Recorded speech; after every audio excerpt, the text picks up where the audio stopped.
All right, ladies and gentlemen, here we go. Ba, ba, ba, ba, ba, ba, ba. Hello, everybody. How we all doing? Thank you for checking out the live stream. This is it. Ba-da, back again. And what are we doing today? Probably the same exact thing we do every live stream. So we're going to start by answering questions. And number one, if you've made it this far and you're watching the live stream, congratulations to you, because it appears as though it's quite difficult for people to find the live stream and to watch the live stream. So first up, if you cannot make it, well, actually you've made it, so I don't know why I'm talking to you. I should probably write this somewhere else. But if maybe you could pass around that if you don't catch the live stream for some reason, you can always watch it later, right? It's just a replay. It should be down below. If you're looking on the Patreon page, it should be down that way. Just go back 1 week. You'll be able to see the times that we posted. So you go back a week, you should find a live stream. If you don't find a live stream, you'll find some other Patreon podcast or something. Every week there is some sort of stuff for the Patreon supporters because I appreciate it. And I'm trying to give you guys a bit more. I hope it's beneficial to you to do these live streams or to do the podcasts. If not, tell me, I can stop because that would be way easier. Anyway, so yes, you can always watch them afterwards. That is the main question. And where are they posted? They're only posted on the Patreon page, so you can't find them anywhere else except down below. So hopefully that answers the many queries that we've had. So again, just a bit of housekeeping. If this is your first time in the live stream, all you have to do is use the live chat on the YouTube page. So you can click on the YouTube page. You guys know how to find it. And there, you can use the chat. And that way, everybody else sees it because I think that way it worked just a little bit better than last time. So here we are again. And we are going to be looking at some work. And let me see, whose is today's work from? Today is from Daniel Retz, who's, I think he's in Brazil. Either that or he's doing a Brazilian commercial. But that's what we're going to be breaking down today in terms of questions. Let's get into, I asked you guys for questions yesterday. That's pretty much the standard practice. Whenever I post what the schedule is going to be for the week, this week it's today because I was on a job all week up until today. So I'll ask for questions. You guys send them in, and then I'll try and answer them. If not, usually I'll send a written reply. But if I don't get to you, I'll try and answer it on this podcast. So let's go to the first one. This one is from Peter Chapman. And this is, do you find that you decide the framing or camera move in a spot, or is the director making those choices? What do you look for to design a shot, blah, blah, blah, in terms of movement, dolly, Steadicam, or crane? It really depends on the medium and the director that you're working with. A lot of times there are directors that are very, very specific. You know, we heard that on the podcast this week with Nicholas. He was saying that how, on one of his features, he worked with someone who was very loose and relied on him pretty greatly. And then on the other hand, he worked with someone that had designed the entire movie and had set everything, done all the shot sizes and everything like that. And it's just different ways of working. Which one you prefer, it doesn't really matter to me. I like to mix it up. But there are definitely, it makes it a lot easier because then you can focus on other things. If someone is taking care of the framing, does it irk you sometimes when the framing is, or the shot is a little bit shit? Yeah, but you find a way to voice those opinions as politically not correct, but as softly and as gently as possible. So yeah, it does slightly change the job. And of course, cinematographers in general are control freaks, and so we want to do things our way. But it's a collaborative thing. So if you come across a director like that, you just you sort of join in and find a way to fit in exactly where you can. But I guess it really depends on the cinematographer as well, right? If you're a pushover, you just go with it. If you're, Christopher Doyle, chances are you're going to let your opinions be known. So you can sort of have at it any way you want. But if it's me, what are we looking for in movement? Well, in terms of movement, like when you get there on the day, especially on a commercial, you're working with so many different people all of the time. You're generally having those conversations early on, like, okay, what are we doing for this spot? Is there lots of movement? Is it handheld? Is it dolly? When are the movements important? What movement is important? So all of that stuff, I don't know if you really find in on the day. What you're looking for in terms of composition is going to be the same all the time, right? You're looking for depth. You're looking to eliminate shooting into a flat plane. You're looking to make things more three-dimensional.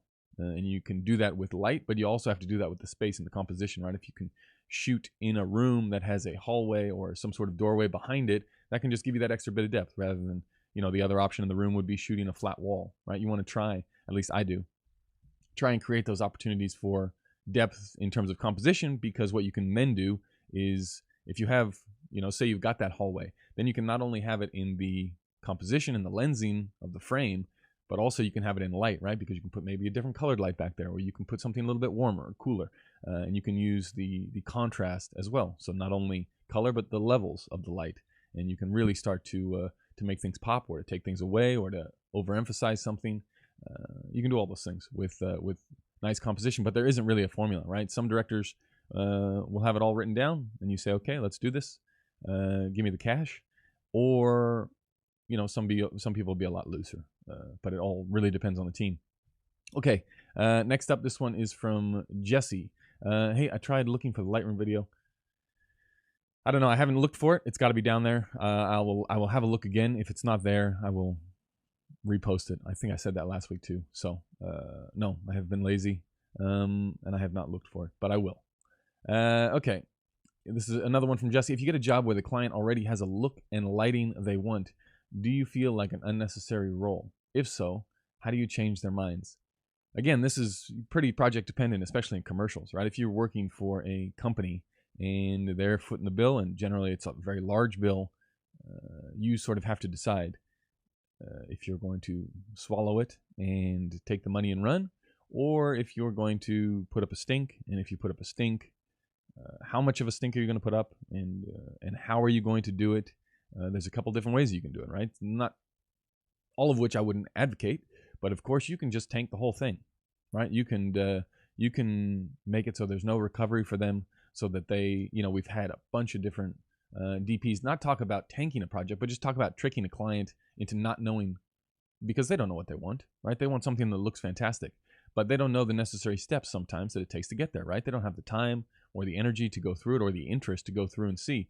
But a lot of the times when you're shooting commercials, there'll be, 15 people in a tent from the agency and from the client who are looking at the monitor. They've been working on this project for, up to a year in advertising circles. This is their baby. They've handed it over to the director. The director says, okay, you make it look nice. And you've got a completely different vision than they do. It can be hard for them to say, yeah, that looks really good. They're thinking about the color of the person's sneakers, and you're thinking about the mood and the overall vibe and how it's all coming together. And that you can sometimes butt heads. But we've heard about people just sending out log C, right? If you're shooting with the Alexa and you want to eliminate any conversations on the lighting, just send them log C. And yes, if they're, agent or client savvy, they may go, why does it look so flat? But a lot of the time they'll just go, oh, yeah, it looks bright. I can see everything. That's exactly what I wanted. When in fact, they don't want that, right? They want something that looks cinematic. They just don't know how to verbalize it. So we've heard that. So you could do that, right? If they don't like the look that you're going for, that's sort of proactively tanking their wishes. You can go that route, or you can go with the route that you just eat it and nobody ever talks about it, and you sweep it under the rug, and you just take the money. Which, these are the worlds, and this is the world that you have to inhabit if you're doing commercial cinematography. A lot of the times you're going to be getting paid for stuff that you don't like doing, right? It's not like I have a huge love for shooting large retail spots, but if it's 3 days and I don't have anything to do, and you want to do white psych, fuck it, let's light it up. Why not? It's kind of fun. You're doing something completely different. Your sensibilities aren't always what get you the job. Your sensibility isn't always what takes or what makes a project a success. A lot of the times it's you using your skill to go, wait a sec, I know how to do this. I know the look that you're going for. I know how to do that bit. Let's do that. Maybe it's not what I would do, but I'm not selling t-shirts. Maybe I don't know, that vibe must work for you. So I would say that's the difference between the commercial and the feature world, or the music video world. The cinematographer, you don't have less stylistic. Well, you do on certain ads. You have much less input in terms of the style, right? You sort of have to have your conversation with the director, who a lot of the times they'll have the freedom to come up with a look, right? And it's painting a fairly negative picture. A lot of the times it's not like that. A lot of the times you sit down with the director and the production company, the producer, you're like, okay, how are we going to make the coolest commercial that we can possibly make? Like, what are the things that we can do? And then you go present that to the client, and a lot of the times, the agency, they all say, yeah, like, let's do it. But then you do get that odd time where they're just like, no, we do the white psych thing with the high key. If you can do that, great. We'll give you a commercial a quarter. If you can't do that, you're fired. At the moment, I take the commercial a quarter and laugh the whole time. Okay, next one is from Logan, and this one is, if you're starting out, what would your game plan in moving from a small city to a large city like LA when you're still building your body of work? Would you build your own spec work in a small city where it's cheap to live and then move over when you feel comfortable with your work, or just go for it in LA? I've talked about this a few times on the live stream and on the podcast. You just got to go, right? That's the number one thing for if you're just starting out. The best thing about LA and New York is the underbed of talent, the people that are at your level that don't have access to the tools just like you do. And you have to hustle and you have to build that sense of community. And it's just like film school with Nico when he was on the podcast this week. You find those relationships where you're both at the same level, and you just need to get there. So you're hungry, the other person's hungry, and you just multiply the amount of jobs that you hear about, the amount of jobs that you can do. You've got Panavision in town. You've got all the rental houses in town that understand, hey, so-and-so is a young up-and-coming DP. If I'm nice to them now, chances are in 4 years from now when they're working every single week, they're going to be worth $200,000 a year to the rental company, or $300,000 a year to the rental company. Those relationships exist and they are built upon, and Panavision's built a whole business out of it. So supporting people in those markets is essential, and you don't really get that from, or at least it's a little bit harder to develop and sink your teeth into a rental house if you're in a very small town, right? If you're in a very small town and they have one Alexa Mini, what are the chances that thing is going to go out with you for free on a weekend to shoot something, or for $100 with a set of vintage anamorphic lenses that no one's using at the moment? It's not very high. You go to LA, you have access to those tools, you have access to people that are hungry, not only to do your position, right? Because a lot of people, everybody wants to direct, everybody wants to be a cinematographer, but not everyone wants to be a grip or knows the skills, or maybe is a second or a third that wants to become a key. And those people live in LA, in New York, and it's easiest just to go there and get something off the ground, because there'll be that much more in terms of people that are looking to be hungry. Okay, Jose, are you recording the live stream? Yes, we talked about that. Okay, this one's from Killian. Okay, he's just asking for specific guests to be on the podcast. And last but not least, we got Tobias, and Tobias says, why do you think the false color on the 703 is dog shit? Even though it is now fully programmable, Small HD says they now have the Airy false color as a standard option. Do you know if it's the same false color? Yeah, it is the same. It's the exact same as the Airy one. It's just, I guess it's whatever you learn on and whatever you're used to seeing. And when I say dog shit, that's probably a giant exaggeration. I just don't like it because the way the button system is set up. I don't like it the way it comes up on the screen. I just prefer, for some reason, I don't know why, I just like to hit the number 1 or the 2 button on the side of the body and have the false color come up through the Alexa. There's no dicking around. There's no, well, maybe it got changed or futzed with, or why are the colors look a little bit different. I just like it better. I don't know. So I probably exaggerated when I said dog shit. It certainly isn't Flanders, which is, of course, the gold standard, but I've pretty much eliminated false color from all my work anyway. Sort of the training wheels are off, which is cool. And something fun and a different challenge and unique, and just to keep things interesting and to build the eye. And now, because I am using the camera so much over the past year, it's just become a little bit easier to do the lighting, a little bit easier to be confident in exactly where I am. I've seen so much of the footage come through. I've played with so much of the footage that it is becoming less and less necessary, but also there is a point where it's like, well, I don't know, does it hamper you? I don't know. I'm up day to day. Every time is different. It's like, oh, maybe it's good, maybe it's not good. At the moment, I think I haven't been burned by not using it nearly as much as I once did. So I was using it on every setup before. Now, if it looks nice on the monitor, I just go with it. Anyway, okay, that is going to do it for the questions. Let's get into our breakdown here. Again, if you've got questions, send them through to the live chat there. You'll be able to see it on the right-hand side. And let's get into it. So this one is from Daniel. I think we already talked about. And this is high-level stuff, right? We've got a big commercial shot on the Amira, shot on super speeds. some amazing locations. So this is more just talking about really the good stuff. Here we go. We got composition of this guy. He's walking through as he walks through this courtyard or whatever this little, what do they call it? Ground floor of a building is called the welcome area. That is not right. Thanks for the help here as I struggle to remember what the name of that thing is. Anyway, okay, so we're inside a building, right? This looks good. You couldn't really make this shot look any better. You got a few things going. Yes, thank you. A lobby, a fucking lobby, or atrium, all good. Okay, so let's get into this shot, right? This is a pretty good time of day. You couldn't really ask for much more. You're getting these little edges here. You're getting light to dark to light to dark to light to dark. Also getting very good level here, right? We're shooting into the shadow. We got nice level there. We got nice darkness here. Those are all good things. And then we got this little edge, which I don't know if you put that there or if that's au naturel.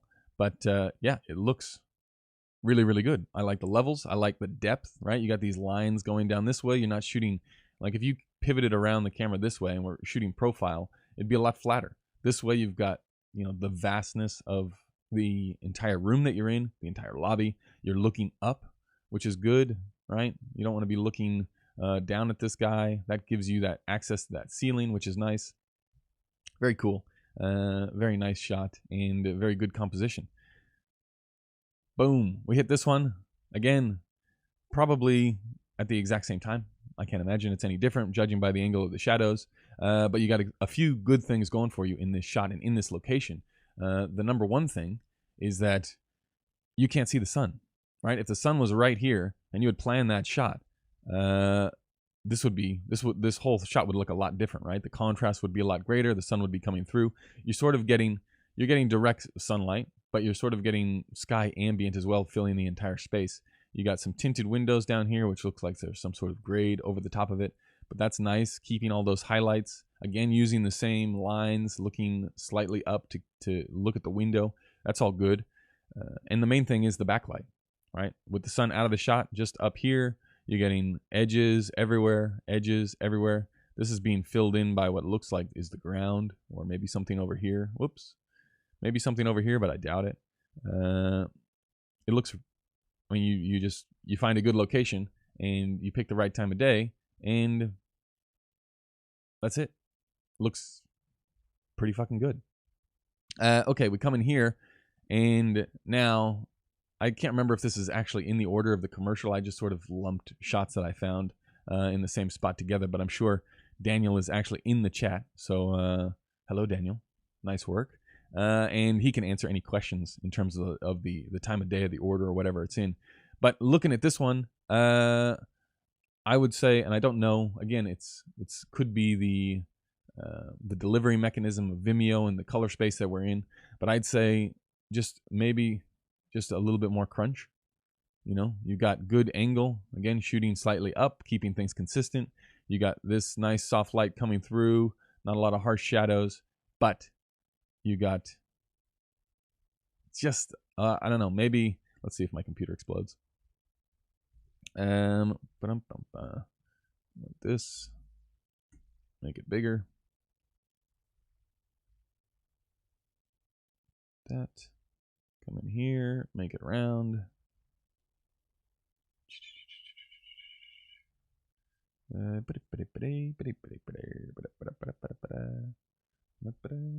we'll blur it out and feather it off and lower the opacity. You know, something just a little bit more. I mean, that is terrible in terms of a grade. But, you know, just a little bit more contrast, I would say. Just to match up with, you know, these blacks are quite dark. You come over here, it's not quite as contrasty, right? It's a little bit more filled in, which could be just the space. You said you didn't have a lot of time in there. So there you go. Tyler nailed it. That's what I would do. I don't know. There's only so many. I keep getting emails, and I don't know if this is brand new or if because the show has been going on so long that I keep saying the same things. There's only so much shit that you can do in a spot, right? It's like There's only so many tricks to the trade, and however many people that we talk to, they're all doing the same shit. Like, I guess the interesting part of the podcast is there's different stories to get there, but everybody's operating within the same parameters. There's only so many tools, and there's only so many things when you show up in a spot. Like, okay, what are we gonna do? I don't know. Let's add some neg. That seems to be the solution. You know what I mean? Anyway, okay, here we go. This is a slightly different example of time of day, right? Like, what would make this shot cool if we had infinite time and we didn't have to worry about schedules or actors or talent? What would be really cool is if the sun was back here and it was shooting down this way, and this was in shadow, and this was in shadow, and this was lit up with edges of sunlight. Like, that would be cool. But at the moment, it's not like that, right? The weather, who knows? Maybe it was overcast. Maybe it's just a time of day where the sun is so low that you're only getting ambient. But what ends up happening is if we go to, where's the histogram? It just feels a little bit flat, right? You still got some shadow under here and some shaping. It just feels a little bit flat. How would you deal with this in a location like this? If you have absolutely no control, you can't really do anything, right? You're stuck with it. The only thing that you can do that's cheap, right? Because, and again, it's not cheap because you need a shitload of people. It's cheaper than like a feature or a Hollywood big budget thing. Like, if you were Hollywood, yeah, you put your own backlights in, right? If you're fucking Roger Deakins, you have 6 18Ks lined up all around the place. They are providing that little edge that you needed, right? A little edge here to brighten that up. This, we bring in, some neg back here so it darkens this down. So then you get the edge, you get the 18K edge on her face. But the chances of any of us, I don't know, there's very skilled people in this chat. So maybe you guys are working at this level. In this situation where you're probably racing around, the only thing that you can really do is add neg, right? Tyler's going to be fucking pissing himself.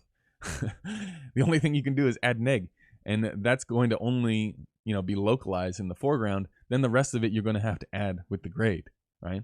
In order to get some contrast, like, what would you do to provide some contrast if you were in this grade? There is a few things you could do if this was negged, right? So if this was negged, just imagine that the foreground is a lot darker, and imagine, if you will, let's go back to this brush. We'll just take it up a little. Whoops. Add a layer. Make this a little bit bigger. And then we're going to go the opposite way of what we normally do with the curves. And we will, where's the curves adjustments? Right? And invert it. And now we are painting, whoops.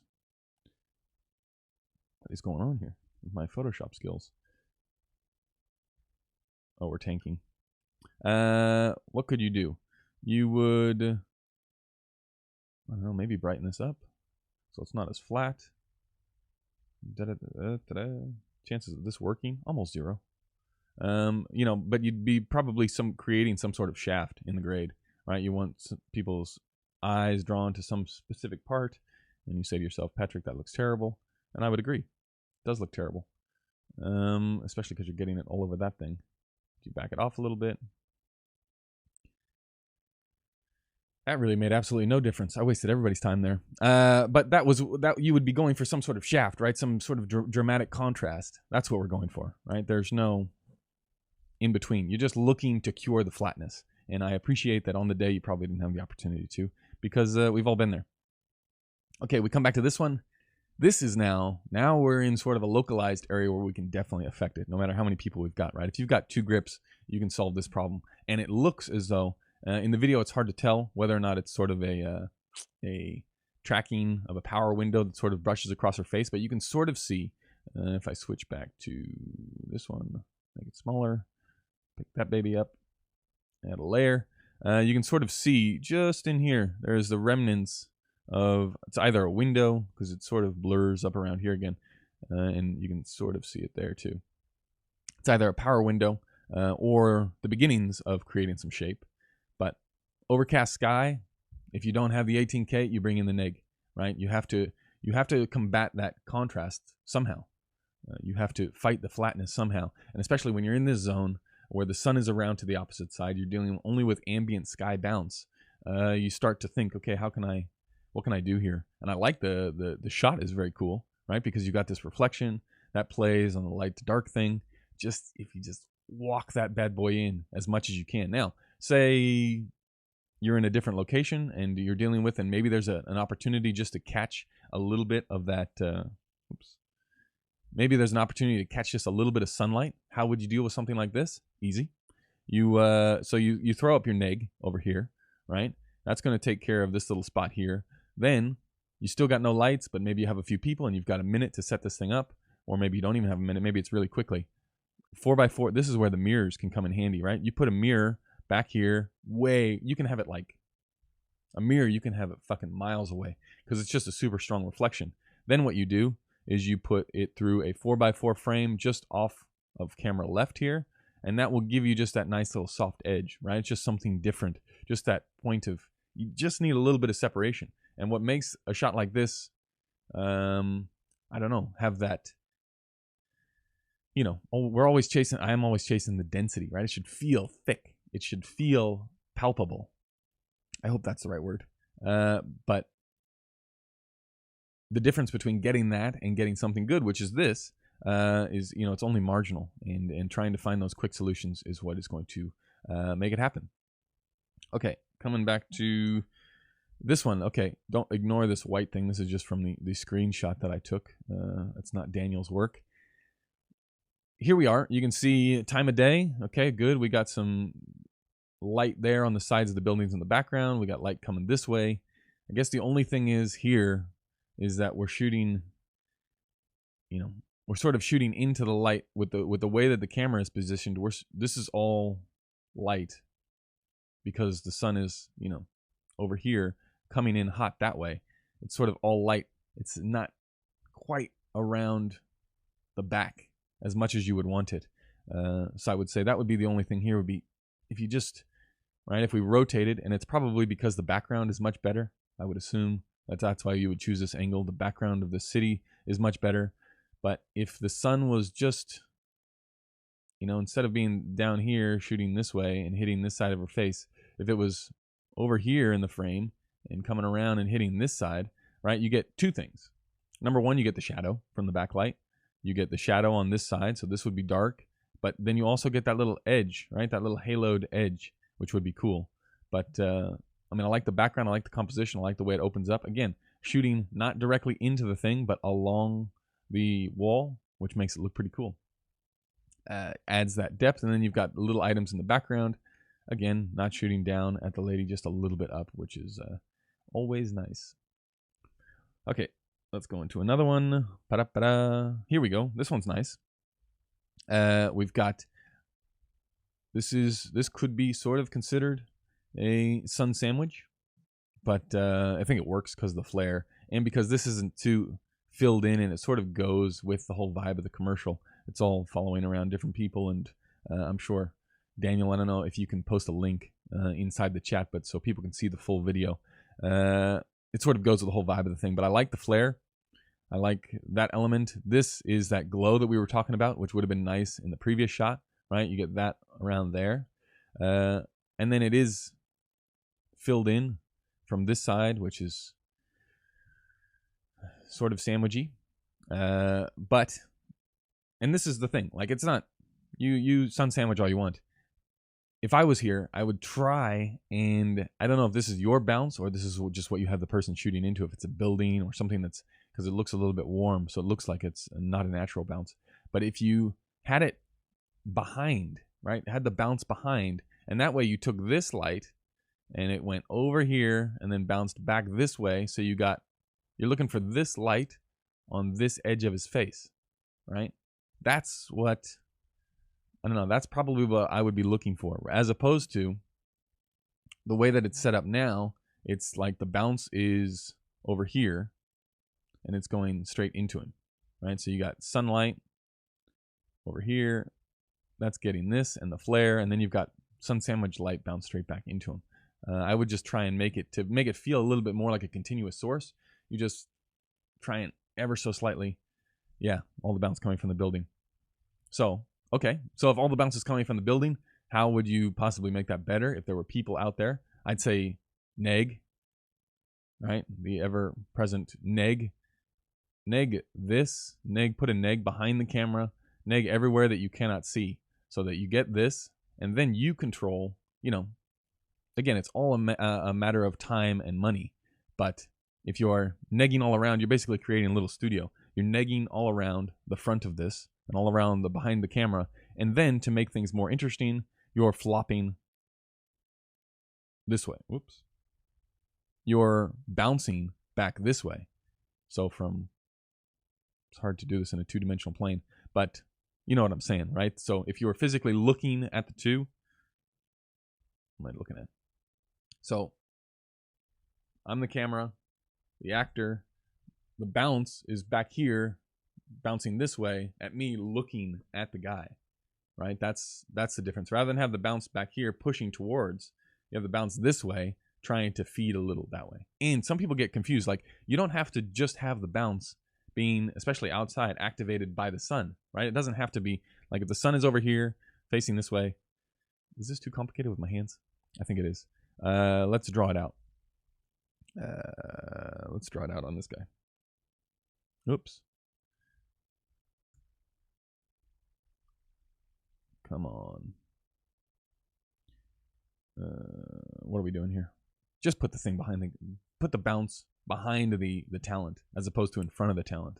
All right, that's really, I just summed it up.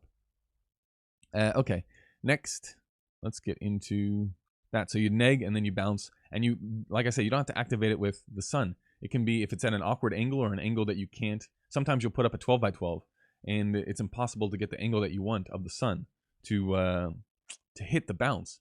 Well, then you can just use mirrors. So then you use the mirrors to just push the level into the bounce. Of course, it's going to be less than the sun, but it's not going to be nothing, right?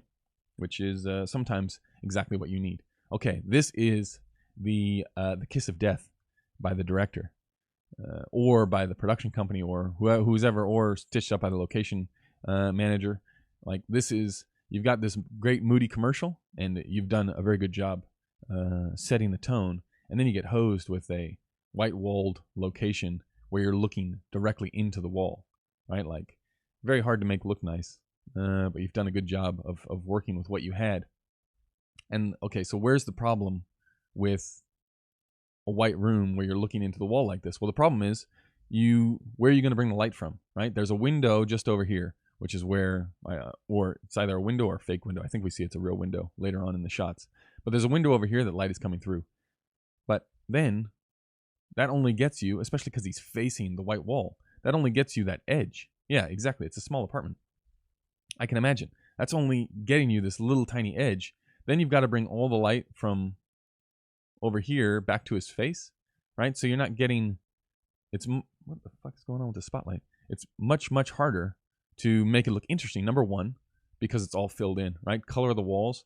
Like, if there's anything you can do to fight against white walls, which I'll be talking about in a podcast, because last week we did that pre-production sort of breakdown on a commercial that I was shooting. Shot the commercial all this week, and the number one thing was it was all at night. It was all people sleeping. It was all bedtime stuff, and we were fighting white walls, which is a fucking giant pain in the ass. Like, just get walls that will soak up light if you want to make something dark. That's and moody, or have some contrast. That's a giant takeaway. But, okay, so we're in this thing. You got light coming from this direction, and then you've got some fill here, right? This is just all filled in. Again, it's finding the level that you're comfortable with in terms of contrast. I would probably say you take this down, take that level down, and it just makes it ever so much moodier. You know, if you get something like that on him, and we can invert it, and then we can come up here, open it up, draw it on there like this, just so it's less filled in. You still give him that edge around the side. Fill them in there. You're just drawing. And what you're doing, I mean, this is exactly what you're doing when you're actually on set on the day. You know, you may not be painting it on there like this, but you're telling someone to move the thing in closer or farther away or whatever it is. And you're just looking for the right balance. And now if you come in, it's probably softened off too much. But it just, if you can darken the elements that you don't really care about people looking at, all the better, right? We know this is a person. We don't have to see that it's all filled in like this. We know exactly what's going on here. So I think just adding that little bit of contrast will do the trick. But very hard location, very hard room to pull things off in. Here we are again. This is now, see, as we start to come around more, it starts to look more interesting. And why does it start to look more interesting? Everyone, say it together, right? We can do this. It starts to look more interesting because you got these that little contrast there, this little contrast light over the hand. You're still getting this one in the back. You're not really getting on his face, again, because of the positioning of the window relative to the whiteness of the room. You're getting a whole bunch of fill, because it is a white room, off of this wall that's bouncing back to him, which is sort of giving you the levels. But again, just, I guess it is personal preference, but it's just contrast, right? Just contrast in the situation. Darkening this down, even grittying it up even more. Or this is where, light mats can come in handy, especially daylight balanced ones. If you do say you do want just a little bit more edge on this, just to make it a little bit more interesting, what you can do is just, I think this was in the Bjorn Charpentier episode, you just put a little, he was using a Kino with Dapron. You can just use a light mat with Dapron or with anything just to soften it way off. And you can just have it just out of frame, have a grid on it so it's not spilling all over his hands or hitting into here. And you just miss up, right? So that it just barely leaks to where you want it to go. And you're adjusting it by eye, looking at the camera, you're talking to the gaffer, you're talking to the best boy, whoever's operating the thing, and you're just ever so softly feathering it into the zone that you exactly want to hit, right? And it doesn't work for every shot, but it would work for a shot like this where it's stagnant, we're only looking one direction, the actor's not getting up and walking around, and it is probably the antithesis of lighting for freedom, right? This person can't move from there, because if you set it up for a feather and the person has to get up, it's going to get he's going to get blasted in the face with this really hot light. So we're not lighting the room and then letting the actor play around. This would be a very specific case of where it looks pretty good now. It would look a little bit better if we had this, and then you do it. But in that situation, you're asking the director, okay, how much time do we have? What are we doing next? Is it a possibility that we were going to follow this guy as he stands up or goes anywhere? And if you've got enough time and you've got 10 minutes and you've got a person, you've got a warm body that can go over there and throw up the lamp, you just go check it out. So, yeah, I appreciate that, Daniel, saying that the client wanted a very lit movie. Well, you've done a good job to fight against that. So, very nice there. Okay, same thing. We're in that room again, and this is, now we're talking, right? We're getting even more crunch. We're getting even more outline on the hand. That's nice. Getting good shadow in here, getting a nice soft level, right? It's not too harsh. It fits in with the rest of the piece. Nothing really to say about that. Good production design. And look at this, is where you're making the most of this location, which is great, in that you're not shooting. You could easily open him up. You could open up his shoulders a little bit, where you would be shooting more. Like if he was facing the camera more, that would mean you would be clocking more of the wall on the left-hand side of the frame, which we saw in the wider shot. But this situation, you're shooting into the depth and you're shooting into the light, which is all great stuff, right? Looks very, very good. Very happy. And then bam, hit him with the fucking close-up. Got a little bit of haze, or you've got some sort of black pro mist going on, or something. Is there any did you use any filters on this or anything, Daniel? Because it's just got that, you can see it's filled in from over here, right? You can see that little eye light that is either a bounce or some sort of light. But there's definitely some atmosphere in the room. That looks good. Then you've got, again, I imagine that he's sitting in the same spot. Maybe you pulled it, right? If I was going to do this and we were looking for ways that we could possibly make things easier for the crew, if we're doing this close-up shot and we don't have to see any hands or anything, it's just people staring at the lens, I would say pull him out away from the wall, which I imagine you've done. Man, that spotlight thing is fucking killing me. Pull him out away from the wall. That means we can get a bounce between him and the wall to either strengthen this edge or give him a little bit more punch. And then, I don't know what you've done over here. What is this, like a 4x4 poly that you're using to bounce in the that little eye light there? Or did you actually put up a light? I don't know if I would have put up a light. I probably would have just bounced something back, but I don't know if I would have bounced from that angle, right? You're sort of, again, in a tricky spot because it is a small location. You've either got backlight plus sun sandwich, which will give you shadow here and edge here, or you go this route and you bounce from this side and you're shooting into the unlit side. So I don't know. Still, even this is a situation where, you know, it may not be the lighting that I would immediately be drawn to right away, but sometimes the location forces your hand, and this still looks great, right? It looks, because you're keeping the density. Let's look at the histogram.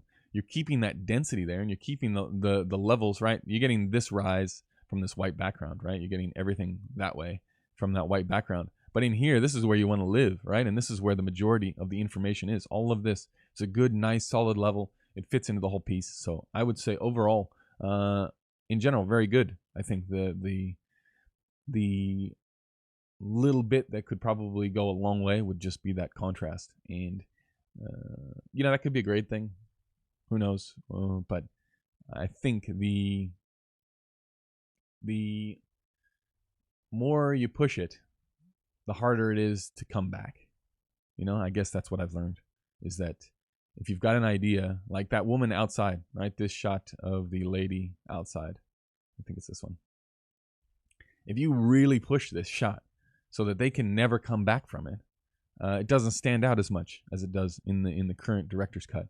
It's just, you got to be willing to, you got to know, I guess, the limitations and know when to really, really push hard and make it look quite dark on the day, knowing that they can get a little bit back, but they're never going to get it all the way back, right? They're going to have to come up with some other solutions. So you know what's best for them, right? You know that you said that they wanted this a little bit brighter, a little bit higher key, and you've done really well to fight them on that. But just imagine if you just push them that little bit, that little bit more to where they can't come back. And that just comes through doing it time and time again, and getting to know the director that you're working with, and sort of being on the same team. Like, hey, this is probably going to look shit, but let's send a log C image back to them. And then in the grade, you can sort of make that contrast happen in this situation. But I think overall, a really good job, and something that is reflective of everybody in the Patreon group, right? This is the level of the work that's coming in, and everyone's doing a really good job, and it's exciting to see. So good job with the ad, and I look forward to seeing more.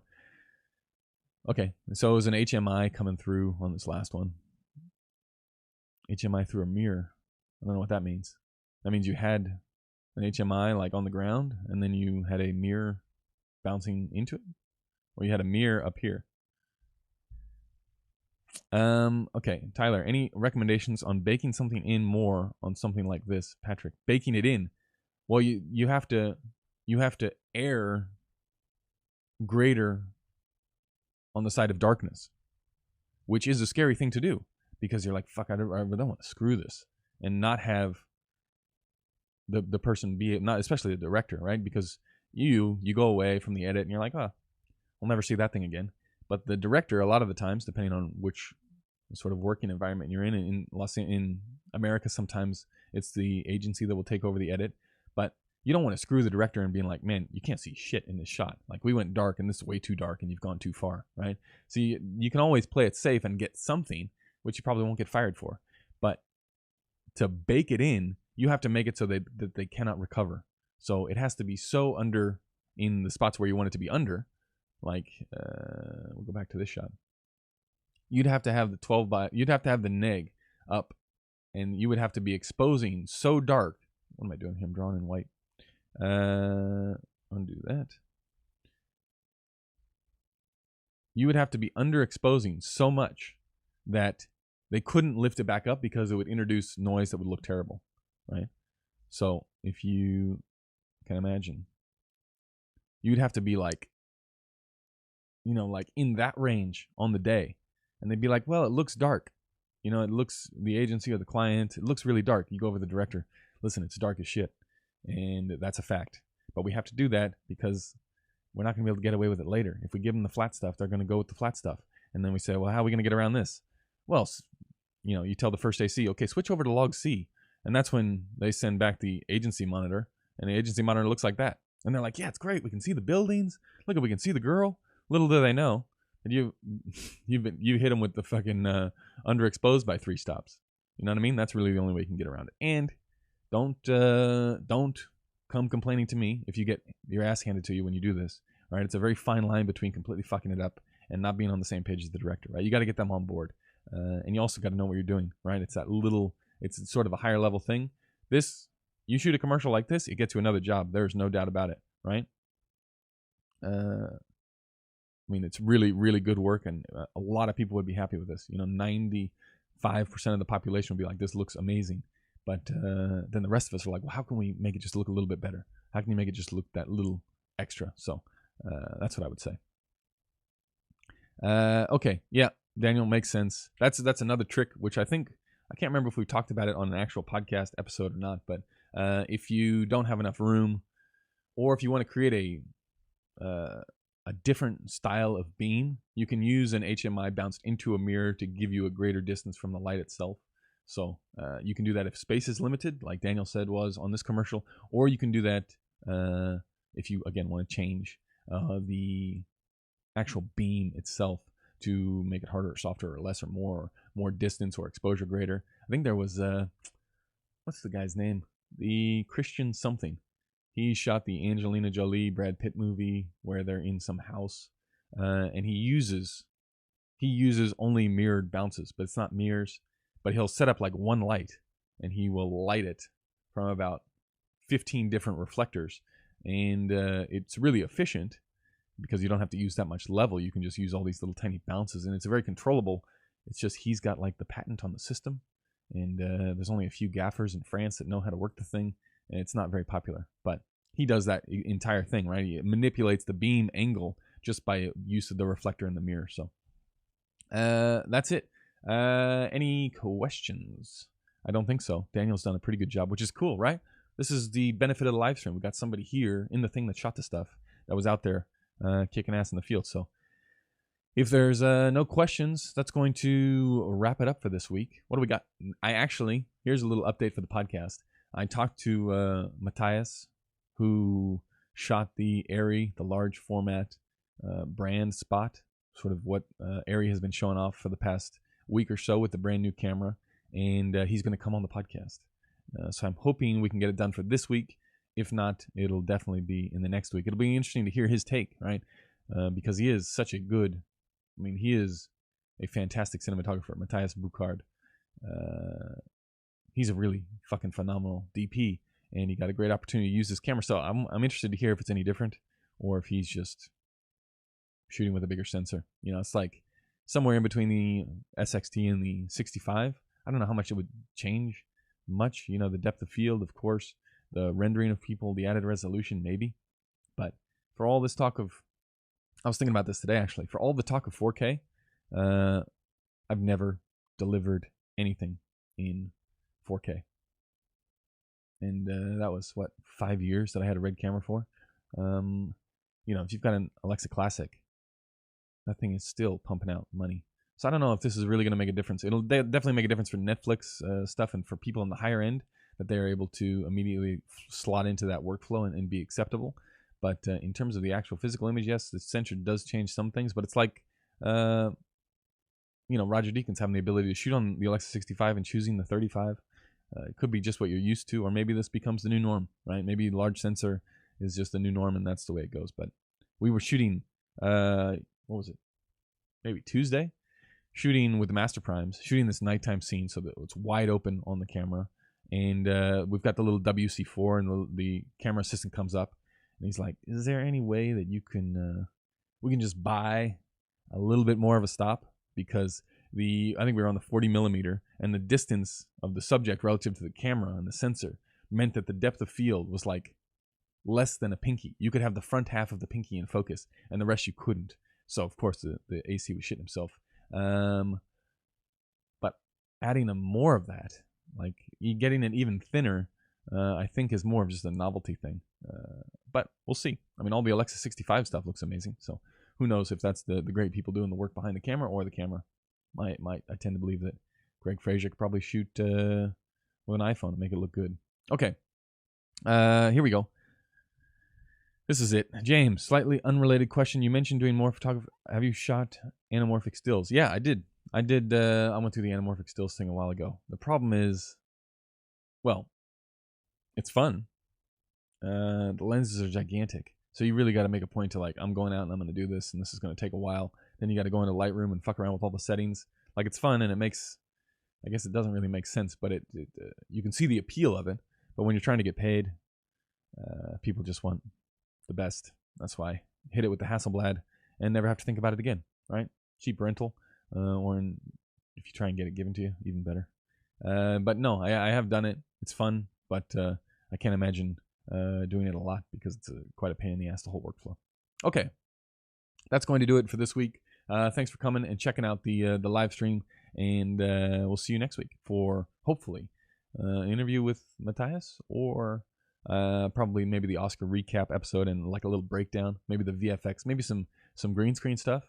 We haven't done, I can't remember if we've done a full green screen episode, like a whole green screen commercial. So it's sort of boring, but a necessary evil now, where once you know how to do it, that's it. It's like you can basically show up to the studio and have a cup of coffee and you get paid. But maybe that'll be the episode. Maybe we'll do the Oscars and we'll do the VFX. We'll see. Anyway, thanks for stopping by, and we will see you in the next podcast.